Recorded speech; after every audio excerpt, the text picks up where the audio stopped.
Հատկապես մեր օրերում դպրոցականները բավականին կողմնորոշված են։ Երբ հարցնում ես, թե ինչ մասնագիտություն ես ուզում ձեռք բերել, միանգամից պատասխանում են։ Բայց ձեր պարագայում կարծես մի փոքր այլ է եղել, ավելի ուշ եք կողմնորոշվել։ Ուզեի իմանալ օպերային երաժշտությանը որ շրջանում եք ծանոթացել եւ ինչպես մուտք գործեցիք այս արվեստին։ Ես երաժշտական կրթություն չունեի, երաժշտական դպրոցում չէի սովորել եւ շատ ուշ նրանից հետո երբ որոշել եմ, որ պետք է ընդունեմ համալսարանի իրավաբանական, որ պետք է դառնամ իրավաբան,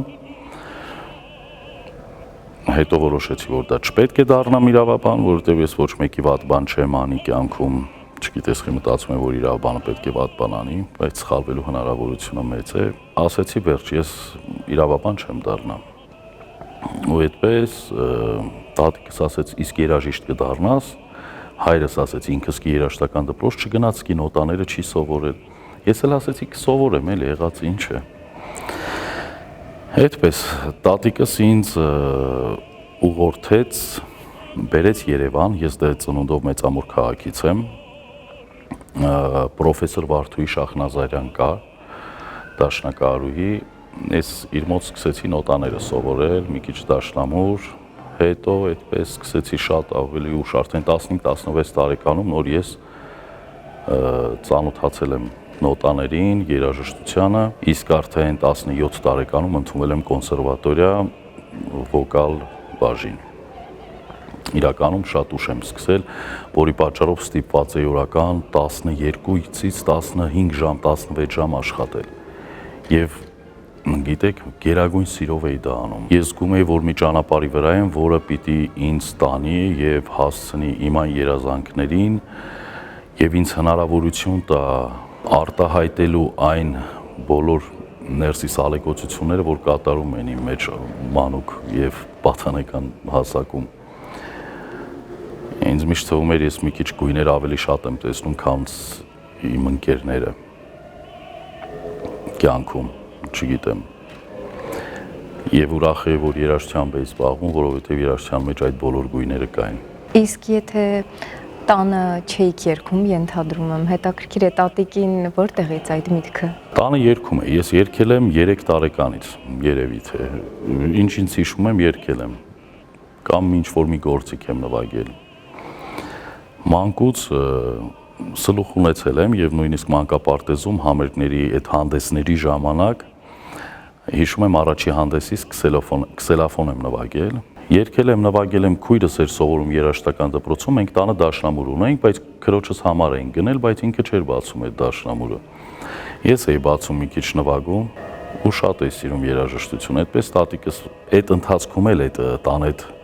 խառ իրավիճակը, որ ստեղծվել էր, թե ես ինչ մասնագիտություն պետք է ընտրեմ, այդ պահին որպեսզի չլսեմ ինչ են խոսում, բացեցի, նստեցի, սկսեցի նվագել։ Դե այնքան ինչքան որ կարողանում էի։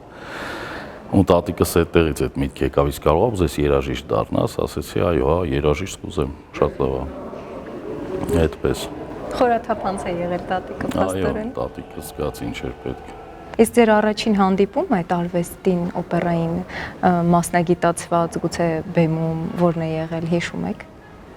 Առաջին հանդիպումը ես սկզբից կոնսերվատորիա դիմել եմ ժողովրդական երգի բաժին, որ պետք է դառնայի ժողովրդական երգիչ։ Եվ մի բալով կոմմրցույթից դուրս էի մնացել։ Հետո իմ ընկերը մեծամորից Արտակը Սողոմոնյան, ով սովորում էր դասական երգեցողության բաժնում, ինձ ասաց, արի գնանք մի օր ինձ լսի։ Արտակը ինձ համոզեց եւ տարավ իր դասախոսի դասարան, այն դասարան, որտեղ մասնագիտության առարկան ու երգի դասերն էին անում։ Եվ իրեն լսելուց առաջի անգամ, որ լսեցի օպերային երգեցողությունը, իր ձայնով են երգում, ես ապշացի, ասում եմ, մարդը ոնց հնարավոր է, ոնց կարող է մարդը այսպիսի ձայն հանի։ Ասեցի, մի հատ դասախոսի դասատես ինձ կլսի։ Ասեց, մայստրո, իմ ընկերն է, մի հատ կլսեք, տեսեք ձայն ունի, ինքը կարող է դառնալ օպերային երգիչ։ Սերգեյ Դանելյանը, պրոֆեսոր, ժողովրդական արտիստ, ինձ լսեց ու ասաց, որ վաղը հայրիկիդ հետ կգաս։ Ես հայրիկիս հետ եկա ու ասեցի, որ այդ որ մի բալով դուրս եմ մնացել, չեմ շարունակելու, պիտի պարապեմ, եկող տարի ժամանակ ունեմ, կտամ արդեն դասական երգեցողության բաժին։ Ինձ ասում են, որ ես կարող եմ լավ օպերային երգիչ դառնալ։ Ու շատ լավ եմ հիշում, հայրս էլ իմ դասախոսը ասաց, որ Եթե ձեր որդին չդառնա համաշխարհային երգիչ, ես ինչ ունեմ կտամ ձեզ։ Ասեց ինքը կդառնա։ Այդպես մեծ հավատ ու վստահություն եւ ամենակարևորը սեր դեպի այդ արվեստը Սերգեյ Դանելյանը իմ մեջ սերմանեց եւ ինչ ինձ օգնեց, ուժ տվեց եւ հավատ դեպի ինքս ինձ, որ կարողանամ աշխատեմ եւ համոզված լինեմ, որ դա ինձ մոտ հաջողվելու է։ Եվ էական չի, գիտեք, դա ինչ աստիճանով կհաջողվեր, այն հույս ու հավատը, որ ինքը ինձ տվել էր եւ այն ինչ որ ես արդեն իմ մեջ ունեի, բոլոր երազանքներս իմ ներսում արդեն կատարված էին, արդեն մատերիայի են վերածվել, ես այդքան վստահ եմ, որ լինելու է դա, թե հետո ինչ ճանապարհ անցա եւ ինչքան դժվար էր այդ ամեն ինչը, որովհետեւ ես մինչեւ ուսանելը 1 տարի պարապել եմ, 9 ամիս պարապել եմ Սերգեյ Դանելյանի մոտ, 5 տարի էլ սովորել եմ, այդ ժամանակ կոնսերվատորիան 5 տարի էր, եւ ես 6 տարի առավոտյան ժամը 6:30 արթնացել եմ, 6 տարի, ինձ ոչինչ չէր հետաքրքրում այդ 6 տարիների ընթացքում, իմ բոլոր ընկերները գնում ենք ռեստորան ուտել խմել, գնում ենք այստեղ, գնում ենք այնտեղ, ասում էի դասերը վերջացնենք կգնանք, մասնագիտության առարկան վերջացնեմ կգնանք, ուր ուզում եք, ինձ համար ամենամեծ հաճույքը, որ ես վայելում էի դա երգելն էր, կամաց զգում էի, որ ստացվում է։ Իսկ հետո 3-րդ կուրսում, երբ ես 3-րդ կուրսն էի ավարտում, այդ տարի Գեգամ Գրիգորյանը կոնսերվատորիայի ընդունելության քննության հանձնաժողովի նախագահն էր, շատ եմ ասել բոլորն էլ միգուցե գիտեն, բայց նորից ասեմ, որ Գեգամ Գրիգորյանն էլ սովորել է Սերգեյ Դանելյանի մոտ, Սերգեյ Դանելյանի դասարանում եւ մի փոքր շուտ էր եկել, որպեսզի մտնի եւ տեսնի իր դասախոսին։ Այդ ժամանակ Սերգեյ Դանելյանը ասեց. «Մի հատ Գևորգ երգի, թող Գեգամչիկը քեզ լսի»։ Գեգամչիկ էր ասում Գեգամ։ Այդպես երգեցի ու Գեգամ Գրիգորյանը այդ ժամանակ օպերային թատրոնի գեղարվեստական ղեկավարն էր, ասեց. «Պաղը կգաս օպերային թատրոն, մի արյակ երգես, որ քեզ բոլորը լսեն»։ Ես 3-րդ կուրսի ուսանող, նոր ավարտում եմ 3-րդ կուրսը, պետք է ավարտեմ։ Ես որ եկա օպերայի բոլոր խմբերի ղեկավարները, բալետային, կոնցերտմայստերը, գլխավոր դիրիժորը, իդեպ Կարեն Դուրգարյանն էր, բոլորին նա կանչել էր եւ երբ որ ինձ լսեցին, վերջում ասեց, որ դու այսօրվանից օպերային թատրոնի մենակատար ես, կգնաս Մոսի կսովորես Դավիթ Բեկ։ Ու այդպես շատ շուտ օպերային թատրոնում եղավ Անուշ օպերայի առաջնախաղը եւ ես դեռ կոնսերվատորիան չավարտած ուսանող էի եւ երգեցի Մոսիի դեր օպերային թատրոնում, դա իմ առաջին դերն է եղել։ Եվ եթե չեմ սխալվում, ամենաերիտասարդ։ Այո, ասացին, որ ես ամենաերիտասարդ Մոսին եմ եղել, հետո դրանից հետո ես երգեցի Արշակ, 2-րդ օպերան, որի եւս ամենաերիտասարդ կատարողն էի, հետո Դավիթ Բեկը։ Վախի զգացողություն չկար ի վերջո այդ շրջանում օպերային թատրոնում։ Մինչև հիմա կա։ Ինչպես։ Այն բանից հետո նամանավանդ, երբ թերթերը գրում էին, իսկ ես երիտասարդ սկսնակ, ես չգիտեի, որ թերթերը ամեն ինչ էլ կարող են գրել, որ գրում էին, որ Գեգամ Գրիգորյանը մի դեր, որը կատարել են մեր ամենամեծ երգիչները, հիմա վստահել է մի շատ երիտասարդ տղայի, ով դեռ կոնսերվատորիան նույնիսկ չի ավարտել եւ պետք է հանդես գա այդ դերով առաջնախաղում եւ այլն։ Այդ բոլոր թերթերը ես ունեմ։ Հետո այդ նույն թերթերը գրեցին, որ ամենալուսավոր կետներ ներկայացման եւ այլն, լավ բաներ գրեցին։ Եվ ես 2 օր անընդմեջ երգեցի Անուշի պրեմիերան եւ 3-րդ օրը ինձ տարան բանակ։ Ինչ զգացիք այդ ժամանակ։ Տենց վերնագրով հոդված էլ կար։ Մոսին տանում են բանակ։ Հետաքրքիր էր։ Դե ծառայել եմ Երևանում, Սպայի տան կայազորում եւ ունեի թույլտվություն նախարարի կողմից այն ժամանակ, որ կարող եմ ամեն օր լինել օպերային թատրոնում, մասնակցել օպերային թատրոնի փորձերին եւ ներկայացումներին, ինչը շատ մեծ առավելություն էր երիտասարդ սկսնակ երգչի համար, ով նոր է ընդունվել օպերային թատրոն, կապ պահել թատրոնի հետ, մասնակցել եւ ներկայացումների եւ փորձերի եւ դրանով իսկ կարողանալ պահել մասնագիտական որակները։ Եվ ոչ միայն ես էի այդպես ծառայում, մեր զորամասում կային այդպես բալետի դերասաններ, էլի երգիչներ, Չէ, երկիչ միայն ես էի այդ ժամանակ օպերային թատրոնից, բայց կային նաև բալետի դերասաններ, ովքեր որ ծառայում են եւ ունեին իրավունք օպերային թատրոնում լինել եւ փորձերի եւ ներկայացումների։ Իսկ Գևորգ, որ դերերքը ձեզ համար բեկումնային դարձավ մեր թատրոնում։ Մոսին։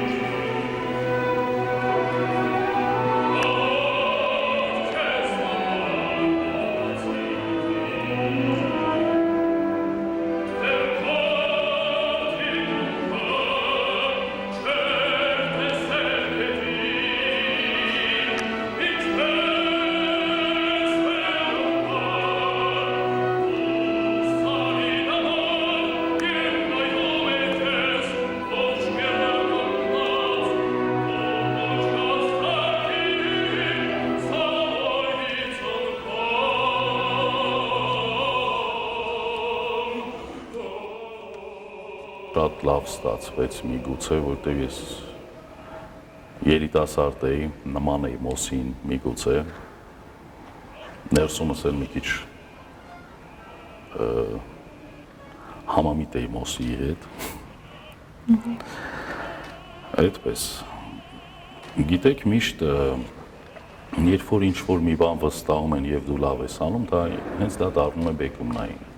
պետք է առաջին վստահվածը լավ անես, դրանից հետո էլի լավ ու լավ ու լավ, միշտ լավ անես, գիտեք բազմիցս ես շատ սպորտսմեն ընկերներ ունեմ և բազմիցս իրենց հետ խոսելուց ասում եմ դուք երանելի մարդիկ եք, դուք տարիներով պարապել եք սպորտով, ամբողջ կյանքը նվիրել եք սպորտին և ունեցել եք հնարավորություն տարին մեկ ձեզ ցուցադրելու, այսինքն կամ 2, 3, 4 մի քանի տարի անընդմեջ մասնակցելով Հայաստանի առաջնության, Եվրոպայի առաջնության, աշխարհի առաջնության, օլիմպիադաների 4 տարին մեկ եւ որդ ինչ կոչում ունեք աշխարհի չեմպիոն, օլիմպիական չեմպիոն, դա հավերժ ձերն է։ Այդ մեդալը ձեր վրա պարգևը ձեզ տվել են եւ դա հավերժ ձեր պարգևն է եւ դուք դա կրում եք։ Մեր մասնագիտության մեջ մենք ամեն անգամ բեմ բարձրանալուց մենք պետք է ապացուցենք, որ մենք արժանի ենք այդ բեմի վրա կանգնելու, մենք արժանի ենք այդ դերը երգելու եւ դեռ կարող ենք դա անել եւ լավ անել։ Եվ դա կարատևի շատ երկար, իսկ դա անելու համար սպորտի պես պետք է կարողանաս եւ քո առողջական եւ ֆիզիկական վիճակը պահես եւ ուսանողի պես ամեն օր աշխատես, որպեսզի կարողանաս մասնագիտական որակները չկորցնել, այսինքն սա շատ դժվար մասնագիտություն է, ինչը անսահման նվիրվածություն,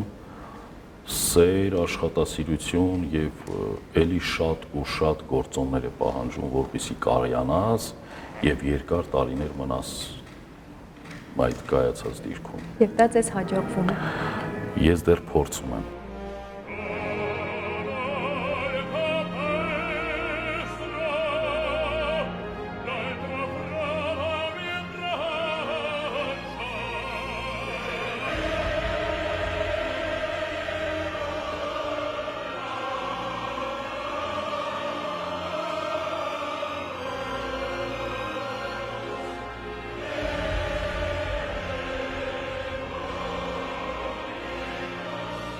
Օպերային արվեստում երգիչները ժամանակի ընթացքում կարող են իրենց ճիշտ է այդպես ձևակերպել ձայնը փոխել։ Այսինքն տենոր ես, բարիտոն կամ հակառակը։ Դուք բարիտոն եք, երբևէ մտածել եք փոփոխության մասին կամ փորձել եք ձեզ։ Ես երբ որ սկսեցի պարապել, իմ դասախոսը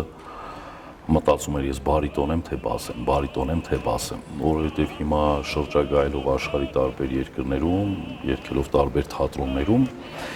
ես շատ եմ երգում բասերի հետ, որ եթե ես բաս լինեի, իրանցից մուգ կլինեի։ Բայց դասախոսս որոշեց եւ ասաց, որ եթե բարիտոն լինես, յուրահատուկ կլինես։ Այն հատընտիր բարիտոններից կլինես, ովքեր որ այդ գույնով կարողանում են երգել։ Հետո բասի կանցնես, երբ որ տարիքդ կառնես, կտեսնես եւ այլն, արդեն կդժվարանա մի քիչ այդպես։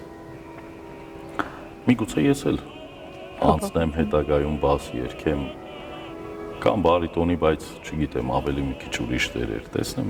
ինչպես կստացվի, բայց լինում է, շատ է լինում, որ երգիչները իրենց ձայնի տեսակը փոխում են։ Երբ նայում ենք տարբեր օպերային ներկայացումներ, թվում է այդ գլխավոր դերակատարները տենորն ու սոպրանոն են եւ կա երրորդ անձը, որը միշտ մխրճվում է, այո, խանգարում է բարիտոնն է եւ որքանով ես եմ տեղեկացված, Մոցարտը կարծես առաջին կոմպոզիտորն էր, որը որոշ գործերում բարիտոնին բերեց առաջին պլան։ Կուզեի բարիտոն երևույթի կարեւորության մասին խոսել օպերային արվեստում, առանց նրա անհնար է։ Ճիշտ եք ասում, տենորն ու սոպրանոն դա սիրահար զույգերն են եւ եթե բարիտոնը չխանգարի, օպերան անհետաքրքիր կլինի։ Իրենք այդպես կսիրեն իրար կամուսնանան եւ վերջ։ Օրինակ Օթելո օպերայի փորձն էր այսօր եւ ինչ է կատարվում։ Յագոն սկսում է ամեն բան խառնել։ Եվ հրաշալի սիրող զույգեր են եւ այլն։ Օթելոն եւ Դեզդեմոնան ամեն բան խառնում է եւ առանց հիմքերի իր ներսի չար ցանկությամբ։ Եվ շատ օպերաներում է այդպես կամ Տոսկայում նույն բանն է, Սկարպյան որոշում է, որ Տոսկան պետք է իրենը լինի եւ նույնիսկ երգում է այդ մասին, ասում է ես չեմ կարող երգել գիտար նվագել, սեր խոստովանել, ես էլ ուժով եմ կարողանում վերցնեմ եւ ուզում եմ բոլոր տեսակի գինիները փորձեմ, որ Աստված ստեղծել է եւ կան։ Եվ որոշում է, որ Տոսկային էլ պետք է ունենա ինքը, ինչը դառնում է իր վախճանի պատճառը։ Բարիտոնին իրականում բաժին են ընկած շատ հոգեբանական բարդ ավելի կերպարներ, որովհետև շատ կոնկրետ չեն բարիտոնի կերպարները, այսինքն կոնկրետ նշված չի եւ դու շատ անգամ ստիպված ես լինում մեկ ֆրազայի մեջ շատ էլեգանտ լինել, շատ դասյարակված եւ հաջորդ բառի մեջ արդեն ինչպես իտալերենում են ասում դեմոնիո, այսինքն սատանայի պես, չգիտեմ, եւ պետք է բոլոր գույները գտնես եւ կարողանաս անես։ Յուրաքանչյուր արտիստի համար իհարկե կարևոր է իր հայրենիքում ելույթ ունենալը, սիրված լինելը, բայց միևնույն ժամանակ օդ ու ջրի պես անհրաժեշտ են միջազգային ելույթները, համագործակցությունները, մեծ բեմերը եւ ձեզ հաջողվել է նաեւ այնտեղ փայլել։ Կուզեի խոսել այդ ճանապարհի մասին եւ եթե չեմ սխալվում, վերջերս Հռոմում ելույթ եք ունեցել։ Այո, շատ կարևոր։ Եվ ձեռքբերումներով վերադարձել։ Կմանրամասնեք։ Հռոմի օպերային թատրոնում անցյալ տարվա հոկտեմբերի 20-ից փորձեր սկսվեցին Սիմոն Բոկանեգրա օպերայի եւ հրաշալի ներկայացում ունեցանք,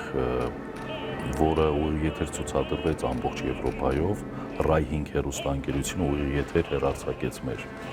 ներկայացումը, ինչը շատ մեծ եւ դրական արձագանք բերեց եւ թատրոնին եւ մեզ բոլորից դերակատարներից, որովհետեւ պետք է նշեմ, որ հրաշալի քաստինգ էր արված դերակատարների եւ ղեկավարում էր Միքելե Մարիոտին, ով այսօր աշխարհի լավագույն օպերային դիրիժորներից մեկն է եւ Ռոմի օպերային թատրոնի գլխավոր դիրիժորը։ Եվ առաջարկ ստացա, որպեսզի մասնակցեմ Տոսկա օպերային, որը տեղի ունենալու հունվար ամսին։ Ասեմ նաև հեռուստադիտողի լսողների համար, որ Տոսկա օպերայի առաջին բեմադրությունը եղել է 1900 թվականի հունվարի 14-ին։ Եվ այս տարի 125-ամյակն էր ներկայացման, այդեպ ասեմ, որ 1900 թվականին բեմադրության ժամանակ, քանի որ պատմությունը հռոմեական է, որոշում են, որ պետք է այն առաջնախաղը անցկացվի Հռոմի օպերային թատրոնում, այն ժամանակ Հռոմի թագավորական օպերային թատրոն, հիմա անունը փոխված է Teatro dell'Opera di Roma։ Եվ այս տարի 125-ամյակն էր Տոսկա օպերայի եւ ես պատիվ ունեցա հանդես գալ Սկարպիայի դերերքով, որը եւս ուղիղ հեռարձակում ունեցավ եւ ռադիո եւ հեռուստատեսությամբ ասացին եւ պետք է DVD դուրս գա եւ որին ներկա էր նաեւ Իտալիայի պրեզիդենտը եւ երկրորդ ակտից հետո մեզ ասացին, որ մեր պրեզիդենտը ուզում է ձեզ շնորհակալություն հայտնի, ձեզ տեսնի բոլորիդ եւ մենք մոտեցանք, այդպես հրաշալի առիթ էր եւ ինձ համար շատ պատվավ էր, որ ես Տոսկա օպերայի 125-ամյակին այն թատրոնում, որտեղ որ եղել է առաջնախաղը, նույն դեկորացիաներով եւ նույն կոստյումներով, հագուստներով ամեն ինչ պահպանել էին եւ վերականգնել էին, այսինքն նրանք նկարները պահել էին էսքիզները եւ նույն ձևով վերականգնել էին այդ ներկայացումը։ Եվ շատ ուրախ եմ, որ նման ներկայացման մեջ ընդգրկված էի եւ շատ բարձր արձագանքներ, շատ լավ արձագանքներ եղան այդ ներկայացումից հետո։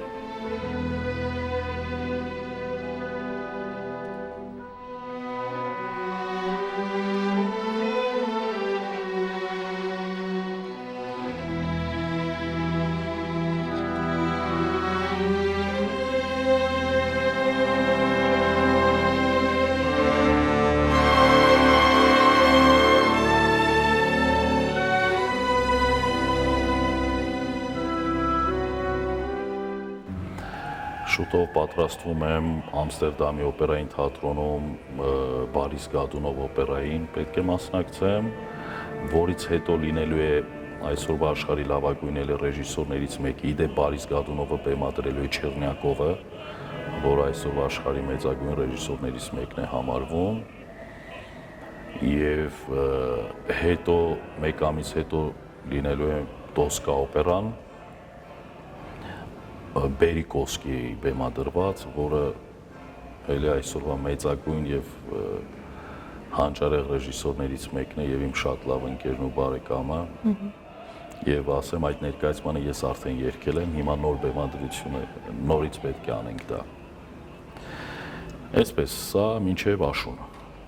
Իսկ Երևանում զբաղված եք որևէ ներկայացման մեջ, որովհետև տեղեկացված եմ, որ թատրոնն էլ հետաքրքիր նախագծեր ունի։ Ես արդեն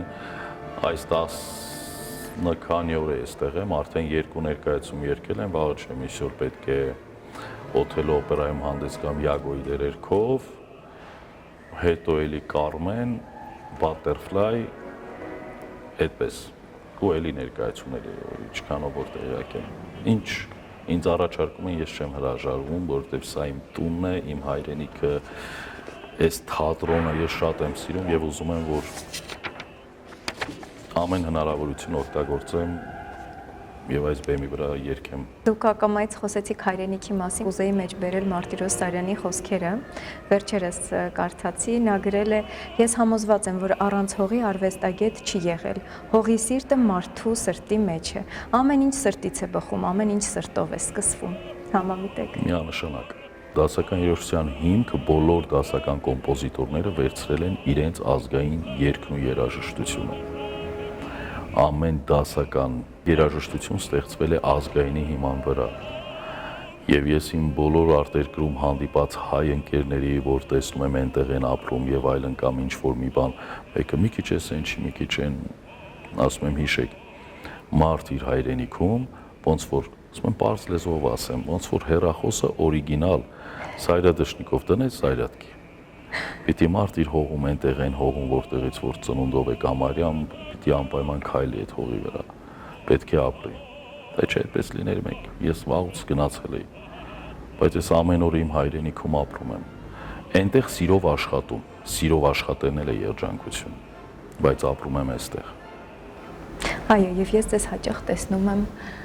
Երևանի գեղեցիկ կենտրոնական փողոցներում եւ միշտ ժպտում եմ, որովհետեւ մեր օպերային թատրոնի տաղանդավոր, շնորհալի արտիստին եմ տեսնում։ Բայց մենք խոսեցինք ընդհանուր ձեր անցած ճանապարհի մասին, խոչընդոտներին շատ չանդրադարձանք, այնիշ ծանոթանալով տարբեր ստեղծագործողների կենսագրությունների տեսնում եմ, որ եթե մասնագիտական ոլորտում մեծ քայլերով առաջ են գնում, երբեմն բախվելով խոչընդոտների, կարծես թե տուժում են անձնական հարաբերությունները, երբեմն ընտանիքը։ Ձեր պարագայում կարծես այդպես չէ։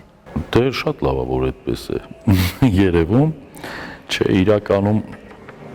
գիտեք, ես մի անգամ եւս խոսել եմ այդ մասին, որ ամեն հաջողության համար մարդ ինչ-որ մի բան վճարում է։ Խոչընդոտները շատ են եւ շատ մեծ։ Որդիս արդեն 10 տարեկան է։ Եվ ինչքան ժամանակ ես իր կողքը չեմ եղել։ Եվ ինչքան եմ շրջագայել ու եկել եմ, արդեն տեսել եմ ինքը բոյովացել է, մեծացել է, ինչ որ բան է փոխվում ու այդ կարոտը անսահման, այդ կարոտը տենց տանջում ընտանիքից հեռու, հայրենիքից հեռու։ Ես երազիս մեջ երբ տեսնում եմ, որ Երևանի փողոցներում քայլում եմ, ասեք ինչպես նշեցիք, որ ես քայլում եմ, այո, ես շատ եմ քայլում եւ երազիս մեջ էի տեսնում, որ ընկերներիս հետ քայլում եմ Երևանում։ Ասում եմ, մենք որտեղ ենք, ասում եմ Երևանում, ասում եմ, ոնց կարա լինի։ Ես Հայաստանում չեմ, երազիս մեջ։ Այդ զողողությունը, որ դու այնինչ որ սիրում ես, դրանից հեռու պետք է գտնվես, բայց մյուս կողմն էլ դու զբաղվում ես քո սիրած աշխատանքով։ Իսկ բարդությունները շատ են եւ ամեն անգամ տարբեր։ Եվ դու արդեն հասկանում ես, որ միևնույն է, սա էլ պիտի հաղթահարես։ Հանձնվելու տեղ չունես, տեղ չկա հանձնվելու։ Ամեն բան պետք է հաղթահարել։ Եվ ընկներն էլ է մեր համար, եւ ոչ մի ընկնելուց չես մտածում, որ վերջ, մտածում ես, որ նորից պետք է կանգնես ու մեջ կտուղես եւ առաջ քայլես։ Ոչ մի բան հեշտ չի կյանքում։ Մեր մասնագիտության մեջ առավել եւս շատ դժվար է։ Պատկերացնում եք, ինչքան կոնսերվատորիաներ կան Ռուսաստանում, Իտալիայում եւ ինչքան երաժիշտներ են սովորում եւ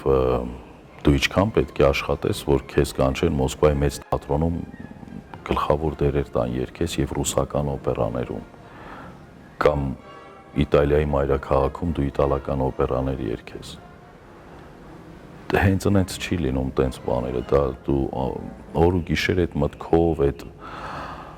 այդ մասնագիտության մեջ քնում ու արտանում ես։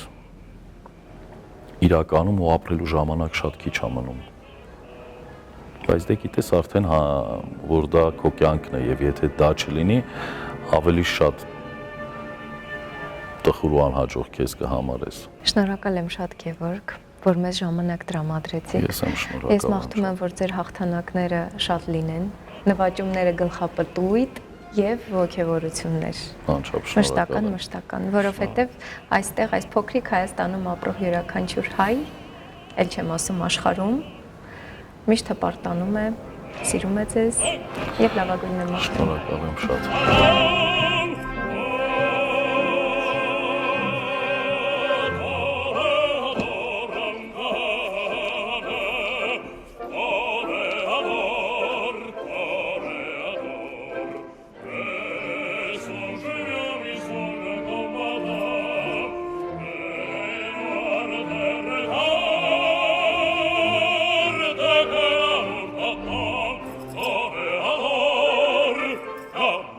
Urta